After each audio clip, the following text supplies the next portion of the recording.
जब भगवान नारायण ने स्वयं माँ दुर्गा का कवच सुनाया, बहुत ही अद्भुत, बहुत ही शक्तिशाली और बहुत सारे बीज मंत्रों से परिपूरित और बहुत ही छोटा सा कवच है। इस कवच का क्या महात्म्य है, इसका पाठ करने से क्या फल प्राप्त होता है, भगवान नारायण ने क्या सुनाया था इस कवच के विषय में। भगवान कहते हैं कि शिव जी ने भी इसी कवच को धारण करके, इसी कवच का पाठ करके त्रिपुरासुर का वध किया था। क्या है ये सारी कथा के साथ, संक्षिप्त कथा के साथ यह दुर्गा कवच आज मैं आपको श्रवण करवाऊंगा। अगर आपको यह विषय वीडियो पसंद आए तो लाइक कीजिएगा, शेयर कीजिएगा, चैनल पर नए हो तो सब्सक्राइब करके घंटी का चिन्ह दबाइएगा।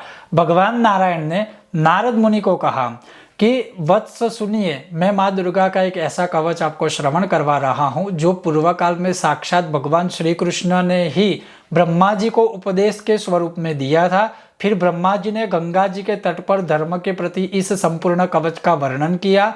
फिर धर्म ने पुष्कर तीर्थ में मुझे कृपा पूर्वक इसका उपदेश दिया। यह वही कवच है जिसे पूर्व काल में धारण करके त्रिपुरारी शिव ने त्रिपुरासुर का वध किया था, और ब्रह्मा जी ने जिसे धारण करके मधु और कैटभ से प्राप्त होने वाले भय को भी त्याग कर दिया था।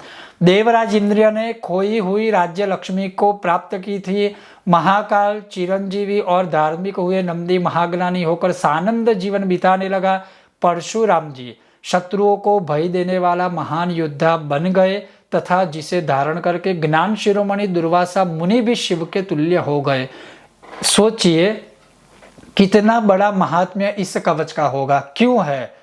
तो जैसे इस कवच में एक एक मंत्र है, सबीज मंत्र, बीज मंत्र के साथ कवच है और वह पूरे शरीर के अंगों की रक्षा करते हैं, हर दिशाओं से रक्षा किया जाता है। और इसमें भी इससे बड़ी बात क्या हो सकती है, जो स्वयं भगवान के मुख से सारी चीजें निकली है। भगवान ने स्वयं इस कवच का पाठ किया है, ऋषि मुनि आदियों ने पाठ किया है, मतलब सब ने, जो महात्म्य में लिखा है वही मैंने आपको श्रवण करवाया।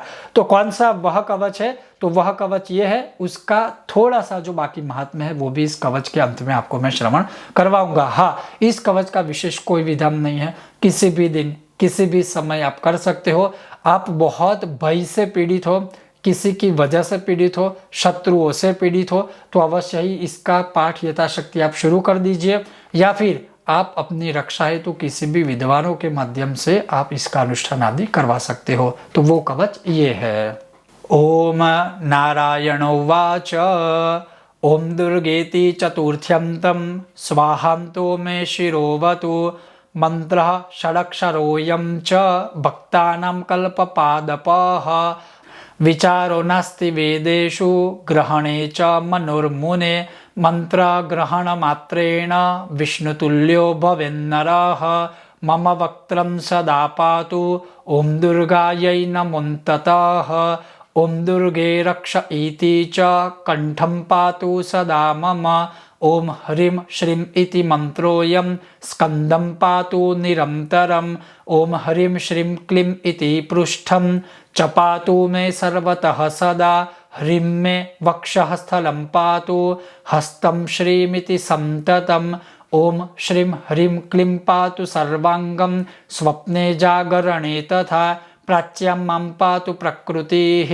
पातु वह्नौ च चण्डिका दक्षिणे भद्रकाली च नैऋते च महेश्वरी वारुणे पातु वाराही वायव्यं सर्वमङ्गला उत्तरे वैष्णवी पातु तथैषाम्यं शिवप्रिया जले स्थले चान्तरिक्षे पातु मां जगदम्बिका इति ते कथितं वत्स कवचं च सुदुर्लभं यस्मै कस्मै न दातव्यं प्रवक्तव्यं न कस्यचिद् गुरुमभ्यर्च्य विधिवद् वस्त्रालंकार चंदनैः कवचं धारयेद्यस्तु सोऽपि विष्णुर्न संशयः भ्रमणे सर्वतीर्थानां पृथिव्याश्च प्रदक्षिणे यत्फलं लभते लोकस्तदेतद्धारणे मुने पंचलक्ष जपेनैव सिद्धमेतद्भवेत् ध्रुवं लोकं च सिद्धकवचं नास्त्रं विद्यति संकटे न तस्य मृत्युर्भवति जले वह्नौ विषिध्रुवं जीवन्मुक्तो भवेत् सोऽपि सर्वसिद्धेश्वरः स्वयं यदि स्यात् सिद्धकवचो विष्णुतुल्यो भवेत् ध्रुवम्। बस इतना कवच है। और इसमें भी जैसे श्लोक नंबर 3 से शुरू हो जाता है, ओम दुर्गे रक्ष इति च कंठे, वहां से लेकर यस्मै कस्मै न दातव्यम प्रवक्तव्यम न कस्यचित, बस इतना ही है। इतना भी पठन करोगे तब भी इसका महात्म्य जैसे भगवान ने स्वयं कहा है वैसे ही प्राप्त होता है। और इसके अनुवाद के महात्म्य में ये है कि भगवान कहते हैं कि वत्स, यह परम दुर्लभ कवच मैंने तुमसे कहा है, इसका उपदेश जो ज्ञानी है उनको अवश्य ही लेना चाहिए, उसको किसी और को भी देना चाहिए, लेकिन जो समझते हैं, जो इसका मतलब पालन करते हैं, इसको मानते हैं, उसको देना चाहिए। और उसमें भी खास करके जो दुर्गा के आराध्य है, दुर्गा के भक्त है, उन्हें तो अवश्य इस कवच का पाठ करना चाहिए। इस कवच को जो कोई भी मनुष्य धारण करता है, जो कोई भी मनुष्य इस कवच से अपने गुरु का स्मरण करके इसका पाठ पूजा आदि करते हैं, तो वह विष्णु के समान तेजस्वी बनता है अपने गुरु के आशीर्वाद से, इसमें संशय नहीं है। जो कोई भी कवच यह पढ़ता है तो उसको संपूर्ण तीर्थों की यात्रा और पृथ्वी की परिक्रमा करने पर मनुष्य को जो फल मिलता है वह इस कवच को धारण करने से, इसको पढ़ने से, उसको सुनने से मिलता है। 5 लाख जप करने से निश्चय ही यह कवच सिद्ध हो जाता है। जिसने कवच को सिद्ध कर लिया है उस मनुष्य को रण संकट में अस्त्र नहीं भेदता है, अवश्य ही वह जल या अग्नि में प्रवेश कर सकता है, वहां उसकी मृत्यु भी नहीं होगी। ये बात है 5 लाख उस युग के समान। इस युग में तो आप अधिक पाठ कर सकते हैं। वह संपूर्ण सिद्धों का ईश्वर एवं जीवन मुक्त हो जाता है। जिसको यह कवच सिद्ध हो गया है वह निश्चय ही भगवान की सारी शक्तियों को प्राप्त करता है, जैसे भगवान के पास होती है, भगवत शक्तियां होती है। इस प्रकृति खंड का जो उत्तम कवच है यह बहुत ही अद्भुत है, चमत्कारिक है। इस कवच को जो कोई भी सुनता है, पढ़ता है या स्मरण करता है उसको भगवान के साक्षात आशीर्वचन प्राप्त होते हैं।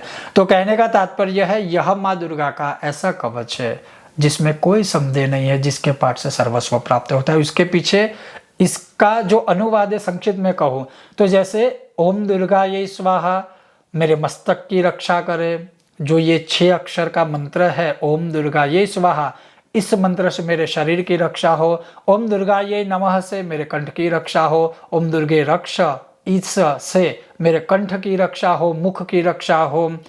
ओम ह्रीम श्रीम से मेरे कंधों की रक्षा हो। ओम ह्रीम श्रीम क्लीम से मेरे पृष्ठ भाग की, मेरे पीछे के भाग की रक्षा हो, शरीर के पृष्ठ भाग की।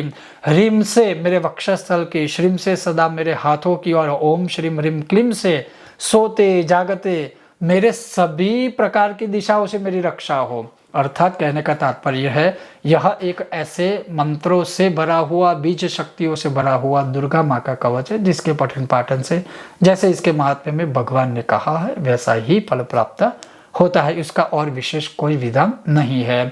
यह था आज का विषय और वीडियो। अगर आपको यह विषय वीडियो पसंद आया हो लाइक कीजिएगा, शेयर कीजिएगा, चैनल पर नए हो तो सब्सक्राइब करके घंटी का चिन्ह दबाइएगा। बहुत जल्द मिलते हैं नए विषय और वीडियो के साथ। देखते रहिए कर्मकांड बाय आनंद पाठक मेरे साथ है। ओम गणेश हर हर महादेव, जय सिया राम।